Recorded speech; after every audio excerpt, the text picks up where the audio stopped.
Bonjour, mon nom est André Boursier, je suis le président de la commission scolaire francophone du Yukon. C'est la commission scolaire francophone du Yukon, c'est la seule commission scolaire au Yukon. Le Yukon, c'est un petit territoire, il y a environ 35 000 personnes. Il y a environ 1500 francophones qui vivent au Yukon. Ces chiffres-là sont un petit peu difficiles à cerner quand on pense que l'article 23 dit qu'on a droit à l'éducation francophone là où le nombre le justifie. Il est sûr que le Yukon, c'est un cas type pour savoir exactement qu'est-ce que ça veut dire, cette phrase-là. On est en poursuite depuis février 2009, où on a déposé à la Cour suprême du Yukon une action contre le gouvernement du Yukon pour réclamer la pleine gestion scolaire.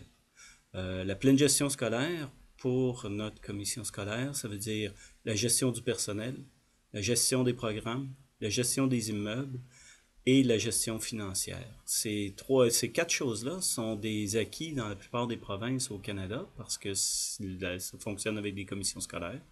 Ici au Yukon, c'est pas le cas. La plupart des écoles sont administrées directement par le gouvernement du Yukon. La commission scolaire étant la seule commission scolaire. Donc pour nous, d'être capable d'avoir ces éléments de gestion-là, c'est essentiel pour être capable d'assurer la pérennité de l'éducation francophone chez nous. Le procès a été extrêmement long. On a eu 5 semaines de procès. Il y a eu 355 documents qui ont été déposés. Ça représente près de 3000 pages de transcription. En juillet 2011, le juge Vital Ouellet de la Cour suprême du Yukon nous a donné raison sur la plupart des points. Donc, il a déposé un jugement exhaustif et il nous a donné raison sur l'ensemble des points en disant que oui, la population du Yukon était suffisante pour mériter le niveau maximum de gestion pour les francophones.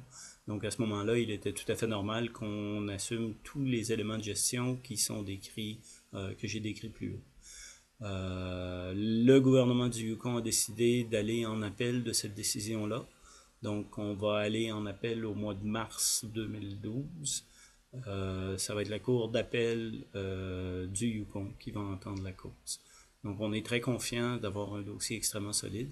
On devrait être capable d'avoir raison à ce niveau-là aussi. Pour nous, c'est extrêmement important. La communauté est en pleine croissance. En 2006, l'école Émilie Tremblay, la seule école de la commission scolaire, avait environ 110 élèves. Cette année, on en a 220. Donc, c'est une croissance qui est très importante si on veut être capable d'assurer des services scolaires efficaces pour ces enfants-là. Ben, il est évident qu'il faut être capable d'assumer ces éléments de gestion-là. Merci.